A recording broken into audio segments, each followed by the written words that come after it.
سر آج جس طرح آپ پوری دنیا کے میڈیا پہ دیکھ رہے ہیں کہ سری لنکا میں دوبارہ جو ہے وہ اپرائزنگ ہوئی ہے، پبلک نے پریزیڈنٹ ہاؤس پہ قبضہ کر لیا ہے، وزیر اعظم غائب ہو گئے ہیں، صدر کو محفوظ مقام پر منتقل کر دیا گیا، کرکٹ اسٹیڈیم میں داخل ہو گئے مظاہرین. یہ ساری صورتحال دیکھ کے بار بار پاکستان کو یا پاکستان کے بہت سارے سیاستدان اس میں وارننگ کر رہے ہیں، بہت سارے تجزیہ کار اس طرح کی سچویشن کے نعوذ باللہ آنے کی وارننگ دے رہے ہیں. آپ کیا سمجھتے ہیں کہ اگر یہ جو بھی آپ نے شروع میں کہا کہ 17 جولائی کے ضمنی انتخابات بڑے کریٹیکل ہیں، بالکل میں آپ سے 100% اگری کرتا ہوں کہ یہ ڈیسائسو مومنٹ ہے for the future of Pakistan and for the government, for election commission, for judiciary, even for establishment, کہ جتنا وہ اس کے اندر شفافیت، ٹرانسپیرنسی سے یہ ضمنی انتخابات کرا دیں گے اتنی ہی پاکستان کے لیے بہتری ہوگی.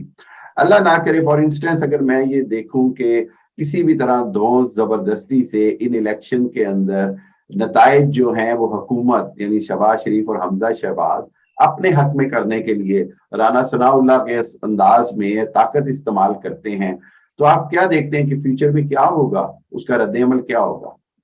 جی، پہلی بات تو یہ کہ دیکھیں میری دعا ہے کہ وہ سری لنکا والے حالات پیدا نہ ہو، آپ کی بھی یہی دعا ہوگی. اور ابھی یہ موجودہ حکومت کہہ رہی ہے کہ ہم ان قسم کے معاشی حالات سے نکل گئے ہیں، اللہ کرے کہ یہ بات سچ ہو. لیکن یہ آپ صحیح کہہ رہے ہیں کہ یہ جو لوگ اٹھتے ہیں یہ صرف اکانومی کی وجہ سے نہیں اٹھتے، اور وجوہات بھی ہوتی ہیں. میں آپ کو صرف ہسٹری سے ایک ایگزامپل دوں گا. ذوالفقار علی بھٹو بہت ہی اچھے سیاستدان تھے اور بہت پاپولر تھے پورے ویسٹ پاکستان میں. لیکن جب انہوں نے 1977 میں یہ کوشش کی کہ کسی طریقے سے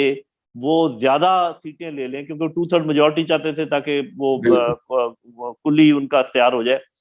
تو وہ اس کے خلاف بھی جب قوم اٹھی تو وہ ان کو بہا کے لے گئی. تو یہ میں پی ڈی ایم سے کہوں گا، الیکشن کمیشن سے کہوں گا کہ خدا را اپنی تاریخ کو یاد رکھیں اور اس قوم کو انڈر ایسٹیمیٹ نہ کریں. یہ اگر آپ یہ سمجھتے ہیں کہ ان کو سمجھ نہیں آئے گی کہ کیا ہوا ہے، تو یہ آپ کی خام خیالی ہے. اور اگر ان کو سمجھ آ گئی اور آپ کا یہ خیال ہے کہ یہ اٹھ کے کھڑے نہیں ہوں گے، یہ بھی آپ کی خام خیالی ہے. تو یہ ہسٹری سے سیکھ لیں اور شفاف انتخابات کرائیں. انشاءاللہ پاکستان اچھا مضبوط ملک بن کے ابھرے گا. اس میں آپ کا بھی فائدہ ہے، سبھی کا فائدہ ہے. ایسا نہ ہو کہ کوئی بھی شخص یا اشخاص اپنے پرسنل انٹرسٹ کی خاطر یہ پورے ملک کو داؤ پر لگا دیں، تو پھر اس کو بچانے والا ایک ہی قوت ہے اور وہ ہے پاکستان کے عوام، اور وہ اس کو بچا لیں گے، مجھے اس کا پورا یقین ہے. Thank you very much. ناظرین، پروگرام کا پہلا حصہ اب یہاں پر ہم ختم کریں گے اور دوسرے حصے میں کچھ اور سوالات پوچھیں گے جنرل ریٹائرڈ نعیم لودھی صاحب سے، اور ہوپ فلی اسی طرح ہم ان کے جو خیالات ہیں اور ان کی جو سوچ ہے اس سے مستفید ہوں گے. جی سر، سر آپ نے پہلے حصے میں ہم نے بات کی ایکسٹینشن کے حوالے سے بھی ساری. میں یہ کہوں گا کہ جنرل صاحب ایک افواہیں یہ بھی آ رہی ہیں، کچھ میں سمجھتا ہوں کہ شاید اس کو آپ فیلر کے طور پر سمجھ سکتے ہیں کہ جی شاید شہباز شریف صاحب چاہ رہے ہیں کہ جنرل باجوہ صاحب کو ہی ایکسٹینشن دے دی جائے 1 سال کی مزید یا 2 سال کی، تاکہ وہ نومبر کی اپوائنٹمنٹ کا مسئلہ بھی نکل جائے اور اگلے الیکشن بھی کروا دیں. اس میں آپ کو کتنی صداقت نظر آ رہی ہے اور کیا جنرل باجوہ صاحب ایکسٹینشن لے لیں گے؟ دیکھیے میرا اپنا تو خیال ہے کہ ایسا نہیں ہوگا، کیونکہ انہوں نے کئی موقعوں پر یہ بڑا واشگاف الفاظ میں کہا ہے کہ انف از انف، اور میں مزید جو نا آگے کوئی ایکسٹینشن نہیں لوں گا. لیکن آپ کو پتہ ہے ایک بات جو مجھے معلوم ہے، اور میں باجوہ صاحب کو یہ پیغام بھی دینا چاہوں گا کہ یہ جو سیاستدان ہیں ہمارے ماشاءاللہ، ان کی جو ہوشیاری ہے، ان کے جو چالاکی ہے، اگر میں لفظ استعمال کروں تو یہ سادہ فوجی ان کے پاؤں کو بھی نہیں پہنچ سکتے. تو ایسا نہ ہو کہ کسی کی باتوں میں آ جائیں، میرا خیال ہے نہیں آئیں گے. اور اچھا زوم رکھنا چاہیے، اچھی ایکسپیکٹیشن رکھنی چاہیے. تو میرا خیال ہے کہ ایسا ہونے کا امکان نہیں ہے. اچھا چلیں، یہ تو میں بھی یہی سمجھتا ہوں کہ جو سسٹم ہے اس کا چلنا بڑا ضروری ہوتا ہے، باقی شخصیات تو ادارے کے ساتھ ساتھ چلتی ہیں. ایک آپ سے تھوڑا مشکل سوال ہے، اگر آپ چاہیں تو اس کا جواب دیں. جنرل آصف غفور صاحب کا ایک کلپ بڑا مشہور ہو رہا ہے